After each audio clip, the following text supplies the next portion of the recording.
बिहार कोटे का राज्यसभा के लिए 5 सीट पर चुनाव होने जा रहा है। महज 2 रोज बाद में 16 मार्च को वोटिंग होगा और काउंटिंग भी होगा।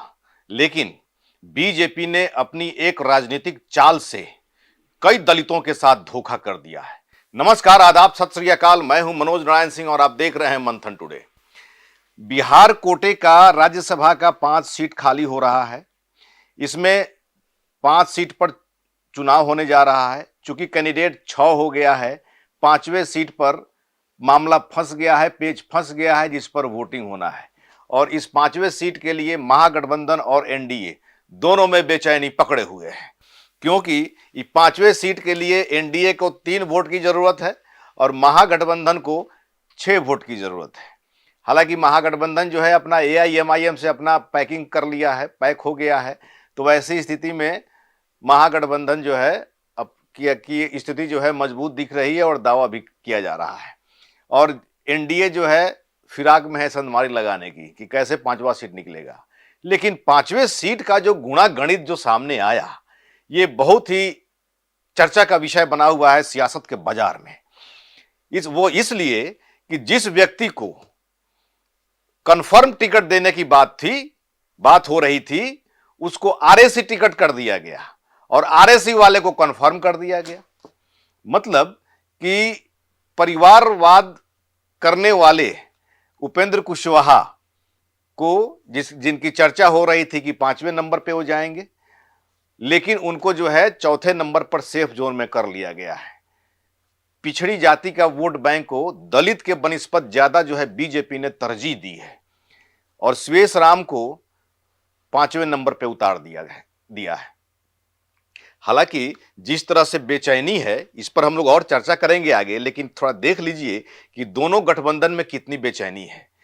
महागठबंधन में तो बेचैनी थी ही, और जब से जो है एआईएमआईएम से जो है रास्ता जो है बंद गया है, मतलब कि पैक हो गया है, महागठबंधन ने जो है आरजेडी ने राहत की सांस ली है। और दूसरी बात कि एक तरफ एनडीए में सुरेश राम एक दलित चेहरा और दूसरी तरफ एडी सिंह भूमिहार जाति से आते हैं। मतलब कि ये लड़ाई दलित वर्सेस भूमिहार हो गया है और वो भी एडी सिंह गट्ठर के मोटा है, अकूत संपत्ति के मालिक हैं। तो बीजेपी ने तो पेच फंसा दिया और बीजेपी 5वें सीट को निकालने के लिए अपने 3 चरणों में मीटिंग करने का जो है प्लानिंग किया। पहले तेजस्वी यादव ने मीटिंग किया महागठबंधन का, 3 कांग्रेस के विधायक गायब थे। इसको लेकर के एनडीए में बेचैनी हो गई कि भाई थोड़ा सा हम लोग भी अपना कुनबा देखा जाए।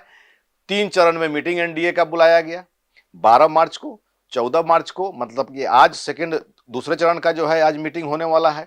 फिर 15 मार्च को यानी कल 12 मार्च को जो है सम्राट चौधरी के आवास पर जो है मीटिंग हुई। और जिस तरह से जो है उसमें छत्तीसगढ़ के से आए थे और जो राष्ट्रीय पर्यवेक्षक हैं वो जो है आए थे, उनके निगरानी में जो है सारा जो है ये मीटिंग सीटिंग हुई। और जिस तरह से पोलिंग एजेंट की भी नियुक्ति कर दी गई है कि सब लोगों को ट्रेनिंग दिया जाए, क्योंकि बहुत सारे विधायक नए आए हुए हैं, तो उन लोगों को भी ट्रेनिंग देना था कि कैसे पहला वरीयता दूसरा वरीयता में कैसे कैसे वोट करना है, क्योंकि एक वोट भी बहुत मायने रखता है। ऐसी स्थिति में एक वोट कहीं नहीं गड़बड़ाए, इसके लिए जो है ट्रेनिंग बहुत जरूरी होता है। और 12 मार्च को सम्राट चौधरी के यहाँ, आज 14 मार्च को 6 बजे शाम में उपेंद्र कुशवाहा के आवास पर एनडीए की बैठक है।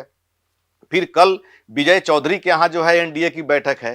हालांकि इस बीच में टुकड़े टुकड़े में मतलब कि पार्टीगत जो है मीटिंग सिटिंग सब चल रहा है, लेकिन संयुक्त रूप से एनडीए का बैठक 3 चरण में फिक्स किया गया था, जो चल रहा है, आज भी होगा और कल भी होगा। और इस मीटिंग में ट्रेनिंग दी जा रही है। किसी का अगर फोन अगर आया, अननोन नंबर से भी फोन आ रहा है, बातचीत की जा रही है राज्यसभा चुनाव के लिए, वोट के लिए, तो तुरंत आला कमान को एक नंबर दिया गया, वो आला कमान को जो है खबर करना है। तो बड़ी निगरानी में जो है सारे मीटिंग सीटिंग हो रहे हैं। उधर महागठबंधन भी जो है अपनी निगरानी रखे हुए है, इधर जो है एनडीए भी अपनी निगरानी रखे हुए है अपने विधायकों पर। और ये तो खैर अब 2 रोज के बाद पता चलेगा कि निगरानी कितना कारगर हुई। लेकिन अभी का जो समय है, परिस्थिति है, जिस पर हम लोग अभी चर्चा कर रहे हैं कि किस तरह से दलित को मोहरा बना दिया गया। मतलब कि जो परिवारवाद करने वाले उपेंद्र कुशवाहा हैं, पिछड़ी जाति से आते हैं, उनका वोट परसेंट भी कम है। वैसी स्थिति में बीजेपी ने उपेंद्र कुशवाहा पर भरोसा किया और उनको चर्चा हो रही थी कि 5वें नंबर पे वो जाएंगे, लेकिन चौथे नंबर पर उनका जो है नॉमिनेशन हो करके करा करके उनको सेफ जोन में रखा गया है। 5वें पर शिवेश राम को एक दलित बीजेपी का जो कैडर है, दलित व्यक्ति है, उसको जो है लगा दिया गया है। तो वैसी स्थिति में ये जो है चुनाव देखा जाए तो एक तरह से दलित बनाम भूमिहार हो गया है। अब थोड़ा सा हम लोग आंकड़ा देखें, गुणागणित देखें कि कैसे कैसे जो है वोट की जो चर्चा जो हमारे पास जो जानकारी आई है कि कैसे कैसे लोगों को वोट देना है। इसमें जो है जेडीयू के पास में 85 विधायक है, इसमें नीतीश कुमार को 41 और रामनाथ ठाकुर को 41, मतलब कि 82 वोट इनका हो गया और इसमें जो है 3 वोट इनका शेष बच जा रहा है। और बीजेपी की बात करें तो बीजेपी में नितिन नवीन को 41, उपेंद्र कुशवाहा को 38, बीजेपी कोटे से 38 वोट उपेंद्र कुशवाहा को मिलेगा, क्योंकि उपेंद्र कुशवाहा के पास में 4 वोट अपना है। वैसी स्थिति में एक विधायक को बागी बताया जा रहा है, तो 3 वोट जो है ये कहा जा रहा है कि 3 वोट जो है आरएलएम का उपेंद्र कुशवाहा को मिलेगा। तो ये 38 और 3 41 vote Upendra Kushwaha safe zone में आ गए, इनका 1 वोट बाकी बच गया। और उसके बाद में देखा जाए तो बीजेपी का जो 41 और 41 नितिन नवीन को और उपेंद्र कुशवाहा को 38, ये टोटल हो गया 79 और टोटल सीट है 89 बीजेपी के पास। तो 89 से में से 79 गया तो 10 सीट जो है बच गया। अब बचे हुए सीटों का थोड़ा सा आंकड़ा देख लिया जाए कि बीजेपी का जो है 10 सीट बच गया, जेडीयू का 3 सीट बचा हुआ है, एलजेपीआर के पास में 19 विधायक है, हम का 5 विधायक है और आरएलएम का जो एक बागी जो विधायक बताए जा रहे हैं, एक संख्या उनका है। ये टोटल मिलाकर के 38 हो रहा है, मतलब कि 41 में से 38 गया तो 3 वोट जो है घट रहा है शिवेश राम का। और एक तरफ शिवेश राम दलित चेहरा और दूसरे तरफ अकूत संपत्ति के मालिक हैं एडी सिंह।